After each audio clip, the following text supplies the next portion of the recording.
स्वागत है। आज हम अंक ज्योतिष पर बात कर रहे हैं। हाँ। हमारे पास पुनीत देसाई के कुछ बड़ी दिलचस्प विचार हैं इस पर। हाँ, बिल्कुल। और मेन सवाल यही है कि क्या किसी का नाम और उनकी जो जन्म की तारीख है, उनमें कोई तालमेल है? हाँ, ये अंक ज्योतिष का एक बहुत कोर आइडिया है, कह सकते हैं। क्योंकि सुनने में तो यही आता है कि अगर ये मैच नहीं करते, मतलब नाम और जन्म तिथि, तो लाइफ में थोड़ी दिक्कतें आ सकती हैं, रुकावटें आ सकती हैं। सही कहा। माना जाता है कि जन्म के साथ ना दो खास नंबर जुड़े होते हैं। एक होता है लाइफ पाथ नंबर। अच्छा, लाइफ पाथ नंबर। ये कैसे निकालते हैं? स्रोत में लिखा था कि ये सिर्फ जो जन्म की तारीख है, ओके। उसका जोड़ होता है ना? हाँ हाँ, बिल्कुल। जैसे मान लीजिए कोई 21 तारीख को पैदा हुआ, हम्म। तो बस 2 और 1 को जोड़ दें। तो 3 हो गया। ये हुआ लाइफ पाथ नंबर। एग्जैक्टली। ये आपकी जो बेसिक नेचर है या जीवन का जो एक मोटा मोटा रास्ता है वो दिखाता है। पर एक और नंबर है जो शायद ज्यादा महत्वपूर्ण माना जाता है, वो है डेस्टिनी नंबर। Destiny number. हाँ, या भाग्य संख्या कह लीजिए। इसमें सिर्फ तारीख नहीं लेते, इसमें पूरी जन्म तिथि मतलब दिन, महीना और साल सबके अंकों को जोड़ा जाता है। ओह, तो ये ज्यादा डिटेल्ड है। हाँ, ये ज्यादा गहरी मानी जाती है। आपके जीवन का जो असल मकसद है या जो आपकी डेस्टिनी है, उसकी तरफ इशारा करती है ये संख्या। ओके, तो वो जो उदाहरण था 21 दिसंबर 1975 वाला, उसका लाइफ पाथ तो 3 हो गया। हाँ, डेस्टिनी कैसे निकलेगा फिर? उसके लिए हम सब जोड़ेंगे। 2 + 1 दिन का, फिर 1 + 2 महीने का, और फिर साल का 1 + 9 + 7 + 5। अच्छा, पूरा जोड़ना पड़ेगा। 2 + 1 + 1 + 2 + 1 + 9 + 7 + 5। ये कितना हुआ? 28। हाँ, 28। और अंक ज्योतिष में हम क्या करते हैं, इसे सिंगल डिजिट तक लाते हैं। तो 2 + 8 हुआ 10। और 10 का हुआ 1 + 0 मतलब 1। बिल्कुल। तो इस व्यक्ति का लाइफ पाथ नंबर 3 है और डेस्टिनी नंबर 1 है। समझ गया। Life path 3, destiny 1। अब जो पुनीत देसाई कह रहे हैं वो ये कि नाम का जो अंक है वो भी इन नंबरों से मैच होना चाहिए, मतलब 3 से या 1 से। हाँ, यहीं पर वो तालमेल वाली बात आती है।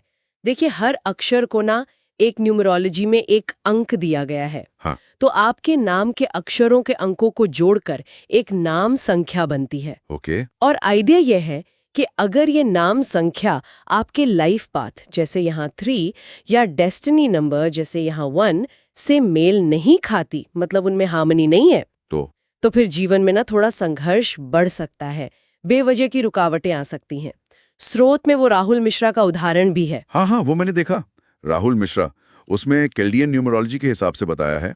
राहुल का जोड़ 8 है शायद। हाँ, राहुल का 8 है और पूरे नाम राहुल मिश्रा का जोड़ 6 आता है उस सिस्टम में। तो अगर ये 6 मान लीजिए उनके लाइफ पाथ या डेस्टिनी नंबर से जो भी हो उनसे मेल नहीं खाता, तो क्या प्रॉब्लम हो सकती है? तो स्रोत के मुताबिक ऐसा माना जाता है कि उन्हें शायद अपने गोल तक पहुंचने में ज्यादा मेहनत करनी पड़ेगी, या फिर ऐसी चुनौतियां आएंगी जिनकी उम्मीद नहीं थी। जैसे एनर्जी क्लैश हो रही हो, नाम की वाइब्रेशन और जन्म तिथि की वाइब्रेशन वो सिंक में नहीं है। इंटरेस्टिंग है। और आजकल तो वैसे भी नंबर ही नंबर है चारों तरफ। मोबाइल नंबर है, बैंक अकाउंट नंबर, घर का नंबर, गाड़ी का नंबर, सब कुछ नंबर।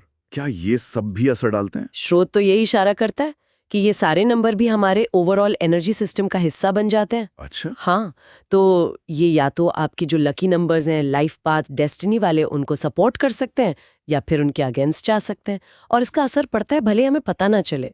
लेकिन इसमें एक रिस्क भी बताया गया है कि लोग इंटरनेट पर पढ़कर खुद ही नाम बदलने लगते हैं, स्पेलिंग चेंज कर लिया कुछ और। अक्षर की पोजीशन, उसकी वाइब्रेशन वैल्यू, पूरे नाम की जो एक टोटल एनर्जी बन रही है, सब देखना पड़ता है। कौन सा अक्षर कहाँ रखें, क्या जोड़ें, ये एक्सपर्ट का काम है।